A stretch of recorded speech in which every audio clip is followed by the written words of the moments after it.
Shri cloth market Vaishno बाल मंदिर एक ऐसी संस्था है जो बच्चों के सर्वांगीण विकास के लिए समर्पित है। यह संस्था छात्राओं के न सिर्फ शैक्षणिक पक्ष अपितु उनके शारीरिक, सांस्कृतिक एवं आध्यात्मिक पक्ष को भी मजबूत करके उन्हें एक संपूर्ण मानव के रूप में विकसित करने के लिए प्रयत्नशील रही है।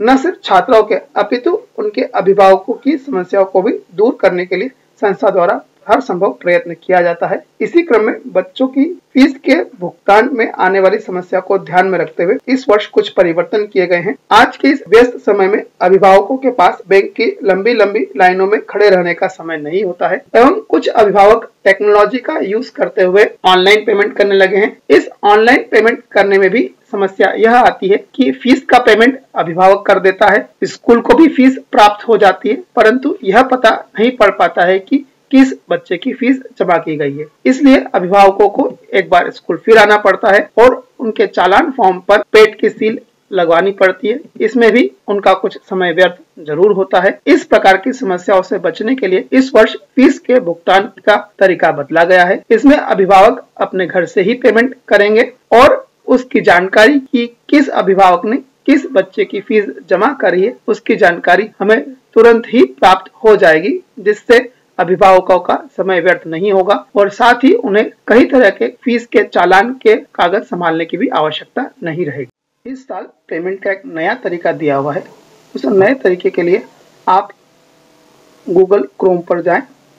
गूगल क्रोम पे आप क्लिक करेंगे तो आपको एक गूगल लेंस दिखाई देगा। इस गूगल लेंस को क्लिक करें। यदि आपको गूगल लेंस दिखाई नहीं दे रहा है तो आप आपके गूगल क्रोम को प्ले स्टोर में जाके अपडेट कर लीजिए। यदि फिर भी नहीं आता है तो दूसरे भी और तरीके रहेंगे जो हम आपको बाद में इस वीडियो में समझाएंगे कि कैसे करना चाहिए। तो आप गूगल क्रोम में जाके जो एक गूगल लेंस का सिंबल दिखाई दे रहा है इसे क्लिक करें। इसे क्लिक करने पे QR कोड स्कैन करने का सिस्टम आ जाएगा। अब आपको स्कूल से जो फॉर्म दिया जाएगा उस पर 2 QR कोड है। इन QR कोड पे आप इसको फिक्स करें। आप देखेंगे यहाँ पर ट्रांसलेट, टेक्स्ट, सर्च ये सब दिया है, तो आप सर्च पर आए। सर्च पे आने के बाद इस QR कोड पे देखें यहाँ पर एक लिंक दिखाई दे रही है, इस लिंक को क्लिक करें। लिंक को क्लिक करने के बाद यह बैंक के पेमेंट के सिस्टम पर आपको लेकर चला जाएगा। यहाँ पर आप देखेंगे कुछ पे फीस दिया हुआ है। यहाँ पर स्कूल का नाम institute Shri cloth market Vaishno बाल मंदिर, देन ब्रांच, यहाँ पर ब्रांच में जिस ईयर की फीस बिलोंग करती वह आता है।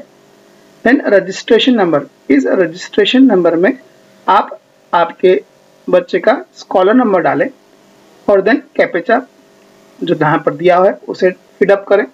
अभी हमने टेस्ट के लिए यहाँ पर एक रजिस्ट्रेशन नंबर तैयार करा है टेस्ट के हिसाब से। आप आपके जो भी बच्चे का स्कॉलर नंबर है वो फीड करेंगे तो उसकी सारी डिटेल जो स्कूल की ओर से ऑलरेडी फीडअप है दिखने लग जाएगी, जिससे आपको पता पड़ेगा कि आप सही पेमेंट कर रहे हैं या नहीं कर रहे हैं। तो देखें यहाँ पर हम स्कॉलर नंबर डालते हैं जो हमने फीडअप किया 1 2 3 4 5 6 7। देन हमने यहाँ पर कैप्चा फिट करा, जो भी यहाँ पर दिखाई दे रहा था उसे फिट करने के बाद हम नीचे जाकर स्क्रॉल डाउन करेंगे। यहाँ पर एरो को क्लिक करा। इस एरो को क्लिक करके वापस से वो इंफॉर्मेशन दिख रही है जो आपके बारे में है। इंस्टीट्यूट का नाम, फीस किस ईयर को बिलोंग करती है, स्टूडेंट का नाम हमने यहाँ पर टेस्ट दे रखा है, सरनेम जो भी होगा वो दिखेगा, gender female, then email address, mobile number जो हमने फीडअप कर रखा है। यदि यहाँ पर आपका कुछ और मोबाइल नंबर है तो आप स्कूल में आके अपडेट कराएं। देन बच्चे का स्कॉलर नंबर जरूर से चेक करें क्योंकि स्कॉलर नंबर ही बच्चे की पहचान होती है। यहाँ पर उसकी क्लास और उसका सेक्शन भी आपको दिखाई देगा। इतना कंफर्म करने के बाद आप स्क्रॉल करें। यहाँ पर आपको आगे और विंडो दिखाई देगी।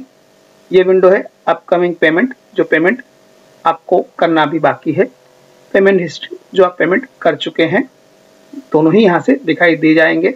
अतः आपको चालान की अलग अलग हिसाब नहीं रखना पड़ेगा, आपको उन कागजों को संभाल के ज़्यादा नहीं रखना पड़ेगा। अब इसमें ही आपको आपकी सारी हिस्ट्री दिखाई दे जाएगी।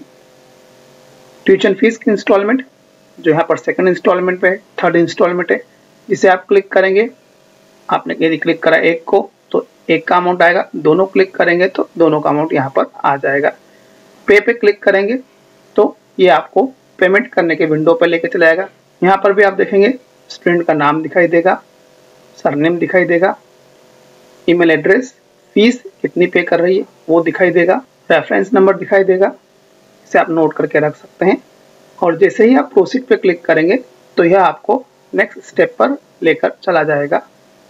अब प्रोसीड पे क्लिक करा, ये पेमेंट विंडो पे लेके जा रहा है। अब आप किस मोड से पेमेंट करना चाहते हैं वह दिखाई दे रहा है, डेबिट या क्रेडिट कार्ड से, नेट बैंकिंग से, यूपीआई से या भारत क्यूआर से। साथ में एक बात और देखें, यहाँ पर एक टाइम स्टार्ट हो गया है 58 सेकंड। आपको 58 मीन्स 1 मिनट का टाइम यहाँ पर दिया है। इस 1 मिनट के ड्यूरेशन में ही आपको पेमेंट करना रहेगा, नहीं तो आपको ये प्रोसेस वापस से फिर से दोहरानी पड़ेगी। थोड़ा सा टाइम का ध्यान दें। देखें एक एक करके हम सारी चीजें आपको समझाते हैं कि कहाँ पर क्या क्या आपको फीडअप करना रहेगा। यदि आप डेबिट और क्रेडिट कार्ड को क्लिक करते हैं तो जो भी आपके कार्ड पे डिटेल है वो आपको डिटेल फीडअप करनी पड़ेगी, जैसे कार्ड नंबर, कार्ड होल्डर का नेम, उसकी वैलिडिटी जो कार्ड पे रहती है, सीवीवी जो कार्ड के बैक साइड में दिया रहता है। यह सब इंफॉर्मेशन भर के जब आप मेक पेमेंट पे क्लिक करेंगे तो आपका पेमेंट यहाँ पर हो जाएगा। अब यदि आप क्रेडिट कार्ड या डेबिट कार्ड से पेमेंट नहीं करना चाहते हैं तो यहाँ पर नेक्स्ट ऑप्शन और दिया है नेट बैंकिंग का। आप नेट बैंकिंग ऑप्शन पे क्लिक करें, यहाँ पर आपकी बैंक सिलेक्ट करें, इनमें से जो भी आप बैंक सिलेक्ट करना चाहें, जिसमें भी आपका अकाउंट हो उसे आप सिलेक्ट कर सकते हैं। जैसे हमने बैंक ऑफ महाराष्ट्र को क्लिक करा। यदि और किसी को करना, आपका एचडीएफसी बैंक में अकाउंट है तो एचडीएफसी बैंक क्लिक करा। यदि एसबीआई में अकाउंट है तो हमने यहाँ पर एसबीआई क्लिक करा और यहाँ पर वो बैंक दिख जाएगी। फिर मेक पेमेंट करेंगे तो ये आपको नेक्स्ट विंडो पर लेकर चला जाएगा। अब यदि आपको यूपीआई से पेमेंट करना है तो आप यूपीआई पे क्लिक करें। यहाँ पर 2 ऑप्शन दिखाई दे रहे हैं, पे यूजिंग यूपीआई एप्स। तो यदि आप किसी यूपीआई ऐप को यूज करते हैं तो आप यहाँ पर बकायदा उसे क्लिक करेंगे तो वो उस यूपीआई ऐप के पेमेंट के विंडो पर लेकर चला जाएगा। और यदि आप वीपीआई आईडी डालना चाहते हैं तो वीपीआई आईडी से भी पेमेंट हो जाएगा। तो यूपीआई ऐप जैसे गूगल पे, भारत पे, इन यूपीआई ऐप से आप पेटीएम, इनसे भी आप पेमेंट यहाँ पर कर सकते हैं। आपने यूपीआई को क्लिक करा, गूगल पे यहाँ पर दिखाई दे रहा है, गूगल पे पे आप गए और यहाँ पर आपको वापस से आपके पेमेंट की इंफॉर्मेशन दिखाई दे जाएगी। पेमेंट करने के बाद आप पेमेंट हिस्ट्री में जाकर चेक कर सकते हैं आपने किस किस फीस का पेमेंट कर दिया है। जैसे यहाँ पर एडमिशन फीस और ट्यूशन फीस का पेमेंट हो चुका है। देन आप डाउनलोड करेंगे फीस रिसिप्ट को तो आपकी फीस रिसिप्ट डाउनलोड हो जाएगी। डाउनलोड फीस रिसिप्ट को क्लिक करें, डाउनलोड हो गई है, उसे आप पीडीएफ फाइल में के रूप में चेक कर सकते हैं।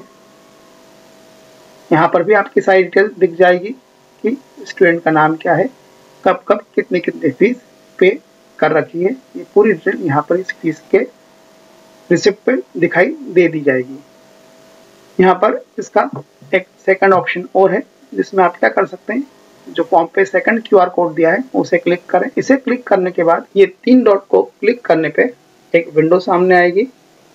इस विंडो में आपको दिखेगा यहाँ पर सीएम वैष्णव ऐप आएगा, इसे आप डाउनलोड कर लीजिए। और यदि आप इसे इस तरीके से डाउनलोड नहीं कर पा रहे हैं तो आप स्कूल में विंडो पर आकर अपना मोबाइल नंबर अपडेट करा जाइए। स्कूल से भी आपको ऐप की लिंक शेयर कर दी जाएगी आपके मोबाइल नंबर पे। आप अपने मोबाइल नंबर के मैसेज सेक्शन में जाके यहाँ से भी आप ऐप को डाउनलोड कर पाएंगे। तो इस तरह की विंडो आपको दिखाई देगी जब आप ऐप डाउनलोड कर लेंगे।